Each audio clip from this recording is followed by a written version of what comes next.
e tendo uma brasa viva na sua mão, ao qual ele tinha tirado do altar com uma tenaz. E ele colocou sobre a minha boca e disse: veja, isso que tocou teus lábios, e a tua iniquidade é removida, e o teu pecado é purificado. Também eu ouvi a voz do Senhor dizendo: a quem irei eu enviar? A quem irá por nós? Então disse eu: aqui estou, envia-me. Ele disse: vai, e diz a esse povo: ouvi a voz ouvi voz de fato, porém não entendeis. Vede voz de fato, mas não compreendeis. Fazes o coração desse povo engordar e faz com que os seus ouvidos sejam pesados. E feche os olhos deles, para que não aconteça que eles vejam com seus olhos e ouçam com seus ouvidos, e entendam com o seu coração e convertam-se e sejam curados. E disse eu, Senhor, até quando?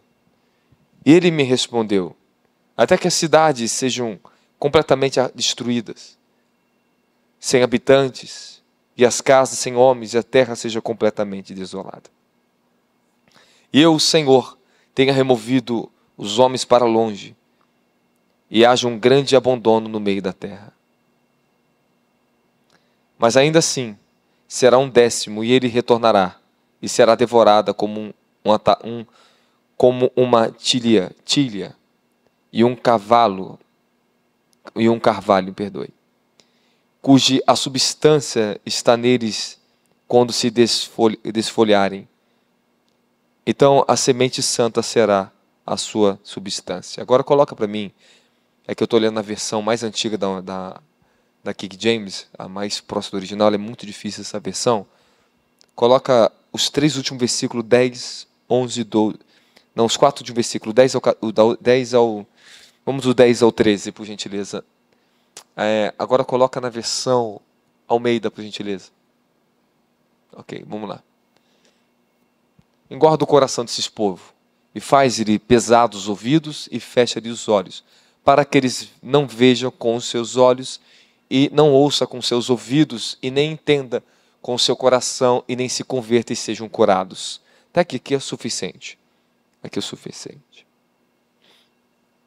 Essa palavra é uma palavra tanto de repreensão para Israel, essa parte que eu acabei de ler para vocês, como uma repreensão para o mundo inteiro.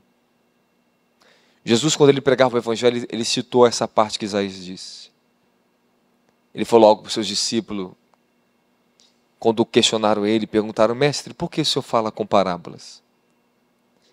E Jesus falou para os seus discípulos assim: para aqueles que têm olhos não vejam e têm ouvidos não entendam, e não se convertam no coração e os cure. E nós ficamos se perguntando: mas Jesus não veio para que as pessoas entendam e vejam e se convertam no coração e sejam libertas? Sim, ele veio para isso. Porém, eu quero que vocês entendam um contexto histórico primeiro. Israel pecou gravemente contra o Altíssimo. Israel, durante todos os séculos, no desenrolar da sua história, desde a saída do Egito, foram um povo de duro coração e dura cerviz. Deus sempre levantou profetas no meio do povo de Israel para repreender aquela nação, porque eles não davam ouvido ao Altíssimo. Isaías, em todas as suas profecias, praticamente quase todas, há sempre uma repreensão para o povo rebelde.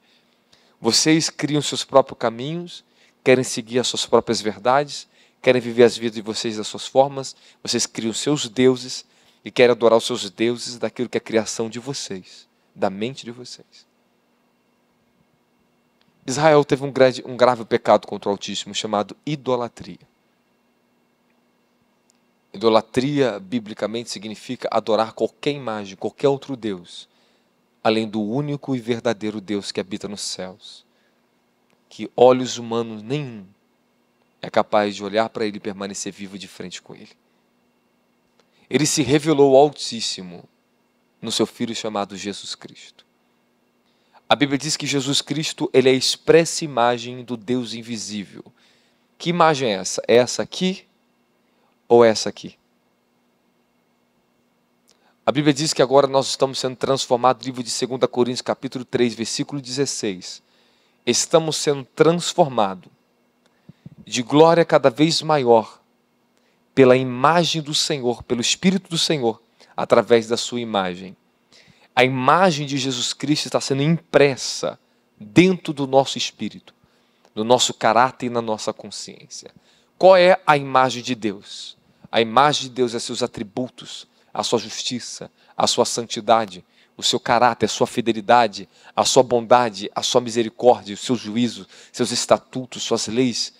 Tudo que representa o Altíssimo é a justiça e a verdade. Paulo diz, tudo que for bom, tudo que for honesto, tudo que for puro, nisso pensais, nisso praticais. Então vamos voltar aqui. O nosso grande problema, o grande dilema das nações sempre foi isso. As grandes religiões na Terra, nós temos aí a igreja messiânica. Temos várias grandes religiões, o budismo, o taoísmo, o hinduísmo. Tudo vem de Buda, da origem de Buda, do budismo. As maiorias das grandes religiões mundiais, elas veio do budismo. O budismo. Do cristianismo veio o evangélico, a gente fala que o cristianismo tradicional, o apostólico romano, o carismático, tem várias vertentes que saíram também do mesmo caminho, do cristianismo. Do cristianismo também saiu a messiânica, ok? A messiânica é uma falsa religião que ensina a curar as pessoas através do chakra, da concentração de energia do corpo. Seus fundamentos são totalmente desprovidos da justiça e da verdadeira palavra de Deus. Também nós temos outras ramificações chamadas Testemunhos de Jeová. Já preguei para os mestres de Testemunho de Jeová, já tive a oportunidade de entrar disfarçado dentro da igreja de Testemunho de Jeová, assistir os cultos dele e ainda bater de frente com os mestres da Testemunho de Jeová. E eu era bem novinho, tinha 23 anos de idade nessa época. Eles não conseguiam me resistir, sabe por quê? Porque é uma pessoa cheia do Espírito Santo, ela tem a revelação da palavra. Ela não tem o conhecimento retórico e teórico, ela tem o conhecimento revelado. Então, quando eu falo por revelação, começo a falar com eles, nem eles entendem, nem o que eles mesmos praticam. É isso que me surpreendia. Quantos eu preguei, quantos mestres... Eu já tive um momento até na casa de uma tia minha, lá em Minas Gerais, que estava tendo uma festa na casa dela, os testemunhos já vão lotar na casa dela, e estavam vindo músicas mundanas, a um ponto terrível. Daqui a pouco era funk, era Beyoncé, era não sei o que lá, era bebida. Eu falei assim, que diferença vocês fazem do mundo? Vocês têm o mesmo comportamento humano, é mundano. Vocês querem se mostrar religiosos, são muito bem educadinhos, mas está cheio de depravação, cheio de adultério por trás, cheio de prostituição, cara. Que religião é essa que vocês estão seguindo? Que não aceita a pessoa do Espírito Santo transformar vocês? Diz que não tem mais batismo com o Espírito Santo, que não fala mais de língua. Pelo amor de Deus, está na Bíblia que você fala em línguas. Está tudo na Bíblia. Me diga um versículo da onde cessou as línguas. Não existe um versículo bíblico que as línguas se cessaram, que os dons se cessaram. Os mormons saíram do cristianismo. Uma das piores seitas do mundo é os mormons, irmãos. Vai estudar a origem daquilo que você quer. Pelo amor de Deus, estuda a origem das coisas primeiro. Eu estudei várias religiões. Eu já debati com um dos maiores mestres espíritas do Rio de Janeiro, se você não sabe, doutor Paulo. Eu tinha 19 anos de idade quando aconteceu isso. O dono da ultrassom que estava dentro do hospital da HCNI, em vários lugares e tinha os consultórios dele de ultrassom. O homem era fera, o cara inteligentíssimo, crânio. Ele tinha mais de 2 metros de altura, um homem era imenso, o doutor Paulo. Ele começava a falar os estatutos de Allan Kardec, todos os estatutos, os códigos, tudo para mim. Eu falava bonito, ele falava de reencarnação, eu falava, doutor Paulo, o espiritismo também saiu do cristianismo. Allan Kardec, ele era um cristão desviado. Ele pegou os fundamentos espíritas dentro da Bíblia, ele começou com a Bíblia, ele prega sobre Moisés, ele fala que Jesus é a reencarnação de Moisés. Errou, Jesus esteve de frente com Moisés também lá no Monte da Transfiguração. Elias foi levado ao céu, quando ele foi falar para mim que Elias era Moisés, Moisés era Elias, Jesus era Moisés e Elias. Aí quando eu falei, então por que Moisés e Elias apareceu transfigurado no Monte da Transfiguração para Jesus pessoalmente? E Elias não morreu, ele foi para um corpo glorificado para o céu, depois ele aparece no Monte da Transfiguração. Falei, vocês têm que estudar um pouco mais a Bíblia, irmão. E a Bíblia não é um manual religioso, é o estatuto para as nações, crer no caminho da eternidade. A Bíblia não é do crente, não é do católico, é do espírito macumbeiro. A Bíblia é para o mundo inteiro conhecer o caminho e o conselho de Deus para a humanidade. Paulo diz no livro de Romano que o mundo tem rejeitado o conselho de Deus por intermédio de Jesus Cristo para a salvação eterna das suas almas. O que é o evangelho se não o poder vivo de Deus, irmão? Mas aí os homens levantam a barreira da inimizade. De onde eu estou tirando isso? Efésios capítulo 2, a Bíblia diz que a barreira da inimizade, o muro da inimizade foi derrubado. Provavelmente Paulo estava falando que, do muro antes existia entre a divisão dos gentios e dos judeus na época de Roma. Quando Israel foi dominado e colonizado por Roma, levantaram um muro. Esse muro que dividia Jerusalém tinha uns pontos de divisão, que eu não sei, é mais ou menos até onde eu estudei, que eu sei um pouquinho dessa parte histórica. Esse muro dividia o povo gentil do povo judeu. Paulo falou que agora o muro da inimizade foi removido, derrubado, através da ressurreição de Jesus Cristo, para que todos os povos e nações, olha o que a Bíblia diz lá no livro de Apocalipse, nós lemos hoje no livro de Apocalipse, capítulo 5, quando o selo se abre, do quinto selo se abre, diz que foi dado a Jesus Cristo a autoridade de comprar através do seu sangue todos os homens de povos e línguas de todas as nações. O reino de Deus é um, e Paulo diz que é um só Deus, um só Senhor, é um só Espírito que está sobre nós, irmãos. Só que nós temos que entender que um caminho é pleno, que nós só podemos conhecer esse caminho quando um dia nós encontrarmos e quebrantar nosso coração para encontrar esta verdade.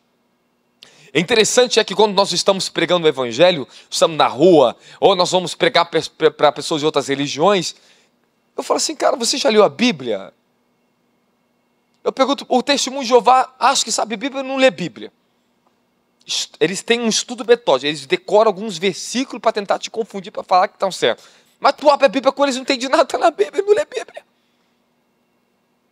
Católico não lê Bíblia. Não, minha avó era católica, me levava na igreja católica quando era criança, minha mãe me levava na assembleia, me levava para aqui, me levava para ali, eu não dei certo, nada me converteu. Eu me converti aos meus 16, meus 17 anos, quando eu tive um encontro sobrenatural com o Espírito Santo. Eu fui batizado com o Espírito Santo, porque há uma só coisa que testifica nessa terra, que Jesus disse, que faz você conhecer a verdade, que te firma na verdade, que te pode revelar a verdade. É um só, chamado Espírito Santo da verdade. Jesus disse que era necessário que ele fosse levado aos céus para que a promessa do Pai fosse derramada sobre a terra. O Espírito Santo que vem em Atos capítulo 2. E quando o Espírito Santo desceu sobre a terra, ali sim ele veio trazer o reino de Deus. O que é o reino de Deus? É o próprio Espírito de Deus governando a nossa vida, com a sua poderosa presença de regeneração, nos recriando numa nova imagem, numa nova vida em Jesus Cristo. Sabe, estão reduzindo Jesus Cristo somente um Jesus crucificado. Ele é mais do que crucificado, irmão, ele foi ressuscitado dentre os mortos. Nós estamos servindo a um Deus vivo e poderoso, segundo Paulo diz, para fazer infinitamente mais, além daquilo que nós possamos pedir ou pensar. Ele transcende, ele excede em todo o poder que ele pode fazer na nossa vida. Mas você precisa ter um quê? Um quebrantamento, um encontro com o sobrenatural. Você precisa ter um encontro com Jesus Cristo, irmão. Ele mesmo disse, ele fez uma promessa no livro de João capítulo 14 e no livro de João capítulo 15, capítulo 16. Ele fez uma promessa que aqueles que guardarem a sua palavra, crerem em seu nome e obedecer, ele mesmo, ele e o Pai, ele diz, e veremos a eles e faremos neles morada, nos manifestaremos a eles. Jesus prometeu se manifestar a vocês. Há uma manifestação que ele vai se revelar a nós, sim, através do próprio Espírito Santo. É o Espírito Santo que revela Jesus Cristo. Quem é o Espírito Santo? O Espírito Santo, teologicamente, é a terceira pessoa da Trindade. Não menor do que o Pai, nem menor do que o Filho, mas é o Espírito de Deus com uma função diferente do Pai, uma função diferente do Filho. Você vê o sol tem calor e o sol tem luz, mas o sol propriamente dito é o sol. Mas o sol emite calor e o sol emite luz. Jesus é a luz do mundo, mas quem você sente é o Espírito Santo. como o calor do sol, é o Espírito Santo que você sente na sua vida. Eu estou tentando levar você a crer, porque você adquire fé por base daquilo que você ouve. Como crerão se não há quem pregue? A palavra de Deus diz que se com teu coração tu crer, com tua boca tu confessar que Jesus Cristo é o Senhor, tu serás salvo. Como é que uma pessoa adquire fé? Ouvindo. Como é que eu obtive fé para a minha salvação? Como é que eu obtive fé para mim ser batizado com o Espírito Santo? Ouvindo. Ouvindo as pregações na igreja, aquela irmã que me evangelizava e falava que Deus tinha uma obra na minha vida, que Deus me batizaria com o Espírito Santo. Eu nem sabia o que era batismo com o Espírito Santo, nem entendia aquilo na realidade. Nunca tinha tido uma experiência do batismo com o Espírito Santo. Mas eu creio. A Bíblia diz, se tu crer com o teu coração, tu verás a glória de Deus. Irmãos, a minha função aqui não é limitar vocês aqui a uma escravidão religiosa, não. Você tem liberdade para crer em Deus. É Deus entre você e Ele aqui. A unção, o poder de mover tudo que nós somos aqui é um exemplo para vocês também. Para você ser cheio, para você conhecer e ter intimidade com Ele. O profeta Isaías diz uma palavra profética, o próprio Paulo ele fala essa palavra, que o Senhor diz, eu andarei entre o meu povo, eu habitarei neles e todos me conhecerão, diz o Senhor. Ele fez uma promessa que ele andaria no meio de vocês, ele estaria com vocês, e ele vai se revelar a cada ser humano que crê nele, no seu Filho. Tenha fé no Filho de Deus, creia no um só caminho. Há um só Deus, um só Senhor de todos. E nós estamos aqui para profetizar, por intermédio do Espírito Santo, essa verdade na tua vida. Dá glória a Jesus. Porque eu abri aqui em Isaías? Porque aconteceu na minha vida também, meu querido. Eu tive uma visão celestial na minha vida também. Isaías, ele era um homem que profetizava. Era um homem temente a Deus, mas chegou um dia que ele teve um verdadeiro encontro com o Altíssimo. Depois desse encontro, Isaías nunca mais foi o mesmo homem. É considerado o maior dos profetas, porque por as suas profecias sobre o Messias e os seus rolos proféticos foram os maiores que tiveram. Foi o profeta que mais profetizou sobre o Messias. É chamado profeta messiânico.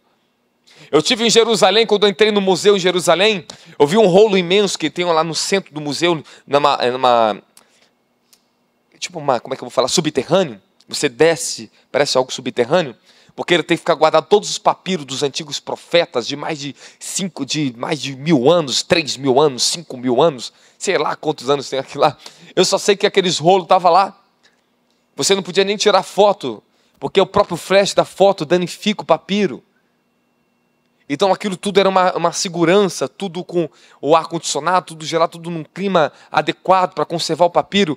Eu cheguei lá, eu vi o rolo lá, estava lá o papiro lá de Abacuque e de Isaías. E a guia turística me levou lá no livro de Isaías. E estava lá os rolos, as partes que sobreviveram dos rolos do Mar Morto, estava lá. Eu vi, estava escrito no hebraico antigo, naquelas línguas antigas. Estava lá essa parte que eu li para vocês. Estava lá as profecias do Messias, Isaías 61 estava lá. Vocês têm que crer que os antigos profetas deixaram um testemunho, criaram um caminho, para que nós possamos olhar para esse caminho, entrar nesse caminho, não por intermédio de homem nenhum, irmãos. Não é por intermédio de religião nenhuma. É por intermédio de uma fé limpa, uma fé concreta, uma fé direta, objetiva, na pessoa de Jesus Cristo. Você tem que crer que Ele veio para te salvar. E outra, de uma forma tão simples, por mais leigo, por um analfabeto. Irmãos, a maioria das pessoas na época de Jesus sabia nem ler. Poucas pessoas eram letradas, estudadas. Poucas tinham conhecimento das letras. Poucos sabiam o que era ler. Na época dos gentios sendo salvos, na época de Paulo, as implantações no Mediterrâneo, as pessoas eram analfabetas, não sabiam ler. Poucas pessoas sabiam ler.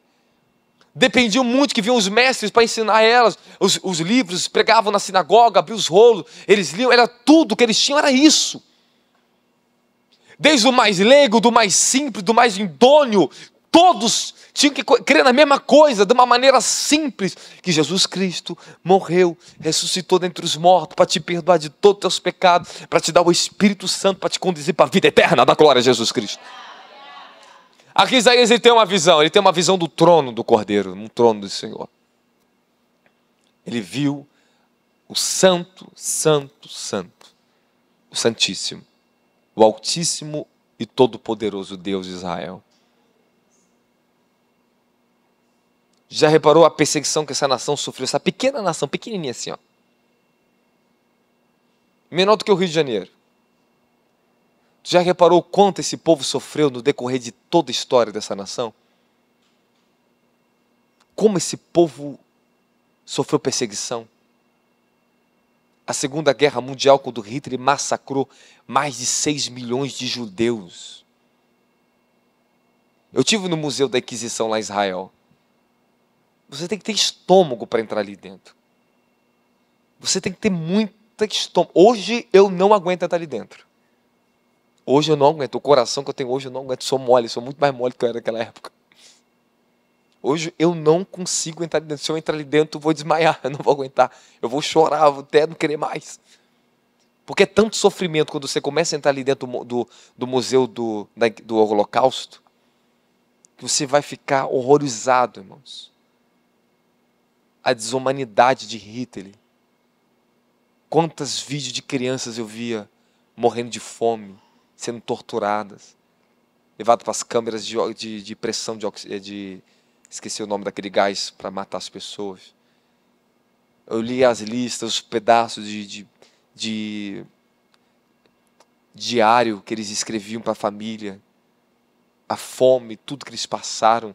É uma coisa horrorosa. Você não consegue. Você chega uma hora que você não consegue mais andar ali dentro. Aquele museu é terrível. Mostra toda a história, do início ao fim, do massacre do Holocausto. E esse massacre está para voltar de novo. Nós estamos com o pé na Terceira Guerra Mundial. Todos os assuntos bíblicos já estão se cumprindo, as profecias. E você precisa ter um encontro com Deus muito rápido na sua vida. Você precisa estar preparado para a salvação. Porque a salvação ela precisa de uma preparação. Pedro, ele fala uma palavra em 2 Pedro interessante. Não que Deus seja tardio em cumprir suas promessas, mas pela sua misericórdia, Ele tarda a sua vinda para dar oportunidade para as pessoas se arrependerem. Para dar oportunidade para a humanidade se arrepender. Deus tem dado tempo para nós. Só que agora nós estamos no percurso final. Tudo se encurtou. O tempo foi reduzido. Nós estamos vivendo os últimos dias, os dias maus. Os piores dias da humanidade. Nós estamos um pé na nova ordem mundial. Nós estamos um pé na grande perseguição contra o Evangelho a nível mundial. As revelações que Deus tem me trago dos últimos dias são muito intensas, irmãos. São muito sérias. Eu falei com Deus, eu sou disposto a lutar nos últimos tempos até o final, Senhor. E a nação que Tu me designar para ir, eu vou lá lutar. Porque Tu me chamou para isso, Senhor. Tudo que você está vendo aqui é temporário, irmãos. Tudo isso aqui vai passar. Tudo mudará. Tudo vai mudar. Esses últimos dias, o Senhor falou que vai fazer diferença entre quem serve e quem não serve, o livro de Malaquias. Ele promete que nos últimos tempos farei diferença entre quem serve e quem não serve, entre o justo e o ímpio. Nós estamos em um tempo de uma grande divisão na face da terra. O muro da inimizade está tão grande que as pessoas não conseguem mais ter comunhão uma com as outras. Eu vejo batista contra assembleano, assembleano contra batista, o presbiteriano contra o católico, católico contra o crente, isso aqui. É uma briga fora de sério. Por causa da ignorância. A ignorância tem destruído o homem. Eu acho para mim que os homens são refém da ignorância, são os que mais se destroem, aquele que é ignorante, que não quer abrir e conhecer a verdade.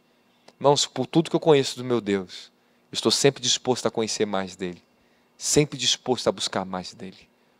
Isaías, ele teve um encontro com Deus, ele já era um profeta, irmãos. Você pode ser um crente, mas você precisa de um encontro com Deus. Você pode ser um cristão, você pode ser um católico, você pode ser, seja o que for que você for. Mas você precisa ter um encontro com Deus na sua vida. Você precisa salvar a sua alma. Você precisa ser cheio do Espírito Santo. Você precisa ter uma transformação de vida. Quando o Espírito Santo... Deixa eu contar meu testemunho para você, irmãos. Quando o Espírito Santo veio na minha vida, eu comecei a entrar nesse processo de transformação. O livro que eu escrevi sobre buscando o Espírito Santo com a mente renovada, conta a minha história que eu conheci o Senhor. Não tinha nada a ver com o que eu sou hoje. Nada a ver com o que eu sou hoje. Eu podia estar no mundo de devassidão hoje, perdido no mundo, irmãos. Eu não gostava nem de mais ir para a igreja. Eu estava desviado mesmo, eu não queria saber da igreja dos meus pais, não. Eu estava seguindo a minha vida do meu jeito. Mas o Senhor, pela misericórdia, me permitiu ter um encontro com Ele.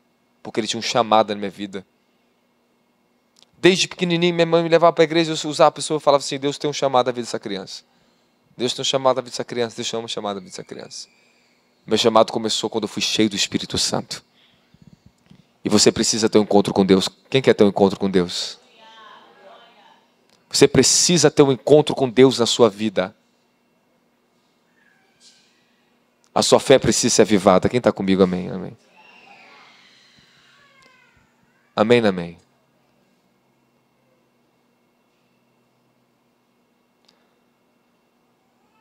E eu vi o Senhor assentado sobre um trono, alto e exaltado.